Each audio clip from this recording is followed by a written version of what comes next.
Existe uma estátua de São Francisco de Paula em tamanho natural na Catedral de São Francisco de Paula, que foi trazida com os portugueses que fugiram da cidade de Colônia de Sacramento, atual Uruguai, quando ela foi tomada pelos espanhóis dos portugueses, né, em 1777. Essa imagem chegou de barco na charqueada justamente do José Silveira Calheca, onde naquela região onde tem a região da Balsa e onde tem as proximidades da Escola Ferreira Viana atualmente, né? Ali eram edificações, a Escola Ferreira Viana, parte das suas edificações eram remanescências da charqueada do Calheca, né? Então ela chegou ali naquele lugar e foi trazida depois para a cidade para ser colocado no altar respectivo dessa capela primitiva. Com o estabelecimento da freguesia de São Francisco de Paula em 1812, né, é erguida em 1813 essa primitiva capela no exato lugar onde hoje a gente tem a catedral ainda, né? Então, primeiramente, ela era muito pequena e ela foi assim até o ano de 1826, que é quando ela é atingida por um raio durante uma grande tempestade e ela precisa ser refeita. Então é feita uma capela maior por fora daquela capela primitiva, justamente para acomodar o número de pessoas que vinha crescendo na freguesia, né? Pelotas vai virando vila em 1832 e vai virando cidade em 1835. E acontecem grandes obras nessa igreja em 1847, ela vai sendo aumentada.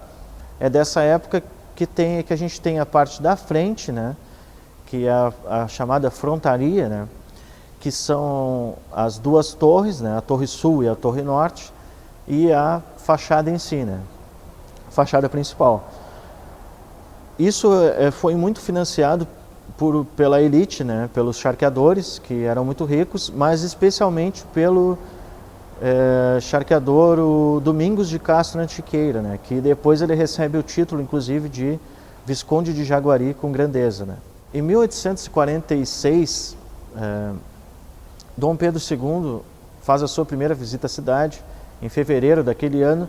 Ele inaugura a pedra fundamental de uma igreja que viria a substituir a catedral, né, porque a cidade vinha se desenvolvendo para o lado sul, e então foi reservado esse lugar aqui para fazer a praça, que seria a Praça Central, atual Coronel Pedro Osório, e então se tem a ideia de fazer uma nova matriz, que seria uma igreja enorme, né, demonstrando todo o poderio dessa elite local, e que nunca passou dessa pedra fundamental, desses alicerces, né. A gente não sabe até hoje o motivo exato porque essa igreja não acabou sendo construída de fato, né. Por volta de 1947 se faz a última reforma grande arquitetônica, né, que é de autoria do arquiteto caxiense Vitorino Zani. Ele então aumenta um pouco a catedral por os fundos, né.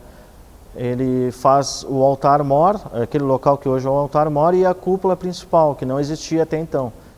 E, por fim, para coroar essa grande reforma, né, é contratado o pintor italiano Aldo Locatelli, que faz a pintura figurativa da nave no interior, né, da nave principal.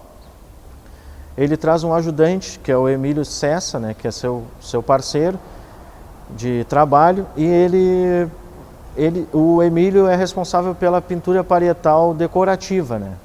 A pintura figurativa, as cenas bíblicas são do Locatelli e as decorativas são do Emílio Cessa, né.